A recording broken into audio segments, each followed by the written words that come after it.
حدیث پاک کے اندر آتا ہے، نبی پاک صلی اللہ علیہ وسلم نے ارشاد فرمایا کہ جس بندے کے اچھے اخلاق، اچھی عادتیں ہوتی ہیں، وہ انسان دن بھر روزے رکھنے والا اور رات میں نوافل پڑھنے والے کے مقام سے بھی آگے بڑھ جاتا ہے۔ اور ایک موقع پر ارشاد فرمایا کہ انسان کے نام اعمال کے اندر جن اعمال کا وزن سب سے زیادہ ہوگا وہ انسان کی اچھی عادتیں، اچھے اخلاق ہوں گے۔ اللہ رب العزت نے نبی پاک صلی اللہ علیہ وسلم کے تعلق سے ارشاد فرمایا، انک لعلی خلق عظیم، اے پیغمبر صلی اللہ علیہ وسلم، ہم نے آپ کو اخلاق کے سب سے اونچے مقام کے اوپر فائز کیا ہے۔ نبی پاک صلی اللہ علیہ وسلم نے امت کے سامنے عمل کر کے ایسی زندگی پیش کی ہے، اگر امتی نبی پاک صلی اللہ علیہ وسلم کی زندگی کے اوپر عمل کرے، آپ کے عادات اور آپ کے اخلاق کو اپنائے، تو انسان بھی اللہ رب العزت کے وہاں ایک اونچا مقام پا سکتا ہے۔ کتابوں میں لکھا ہے، ہمارے اکابرین میں سے ایک بزرگ تھے جن کا نام تھا حضرت مولانا محمد میاں رحمۃ اللہ علیہ، دارالعلوم دیوبند کے اندر پڑھایا کرتے تھے۔ حضرت کی یہ عادت تھی کہ آم کھاتے تھے تو ان کے چھلکوں کو گھر کے اندر جمع کر کے رکھتے تھے۔ جب چھلکے جمع ہو جاتے تو مکان کے باہر جو کچڑے کا ڈبہ تھا اس کے اندر چھلکوں کو نہیں پھینکتے، بلکہ سارے چھلکوں کو جمع کر کے محلے کے باہر دور پھینک کر کے آیا کرتے تھے۔ کسی نے پوچھا کہ حضرت آپ ان چھلکوں کو گھر کے باہر کچڑے کے ڈبے میں بھی ڈال سکتے ہیں، لیکن آپ محلے کے باہر ڈالنے جاتے ہیں، کیا وجہ ہے؟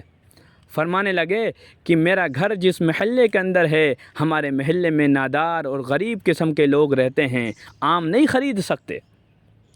میں آم کے چھلکے پھینکوں گا، غریب کے بچے باہر نکلیں گے، آم کے چھلکے دیکھیں گے تو ان کو تکلیف محسوس ہوگی کہ ہمارے ابو تو آم خرید نہیں سکتے ہیں، تو میں نہیں چاہتا میری وجہ سے کسی غریب کے بچے کا دل دکھے۔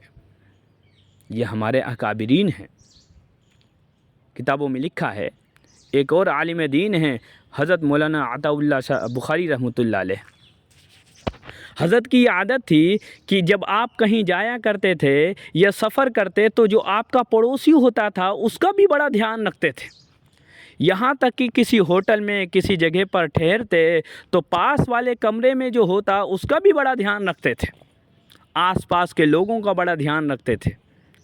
ایک مرتبہ کا واقعہ ہے، سفر پر کہیں گئے، ہوٹل میں ٹھہرے، جب کھانے کے وقت میں دسترخوان لگایا گیا، آپ کے متعلقین بیٹھے، آپ کے ملنے جلنے والے دسترخوان پر کھانا کھانے کے لیے بیٹھے، حضرت بھی تشریف فرما ہوئے، تو حضرت نے دیکھا کہ ایک صاحب جو ہیں بیت الخلاء کی صفائی کر رہے ہیں۔ حضرت نے ان کو بلایا کہ آؤ ہاتھ دھو کر کے ہمارے ساتھ کھانے میں شریک ہو۔ اس نے بڑی عبرت کی نگاہوں سے حضرت کو دیکھا، بڑی تعجب کے ساتھ۔ حضرت نے کہا میں آپ کو بلا رہا ہوں، ہاتھ دھو کر ہمارے ساتھ دسترخوان پر بیٹھو۔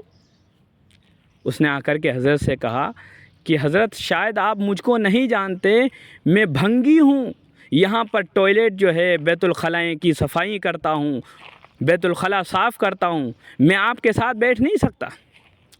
حضرت نے بڑی پیاری بات ارشاد فرمائی، فرمانے لگے بھنگی ہو تو کیا ہوا، میرے نبی کے امتی تو ہو۔ کتابوں میں لکھا ہے کہ حضرت جب وہاں سے رخصت ہونے لگے تو راستے میں حضرت کی گاڑی کے سامنے آیا اور اپنی بیوی بچوں کا ہاتھ پکڑ کر کے کھڑا ہوا ہے کہ جس نبی کا کلمہ تم پڑھتے ہو اسی کا نبی کا کلمہ مجھے بھی پڑھا دو۔ یہ اچھے اخلاق تھے، عادت تھی، جس کی وجہ سے اللہ رب العزت نے ایک فیملی کو اسلام لانے کی توفیق عطا فرمائی۔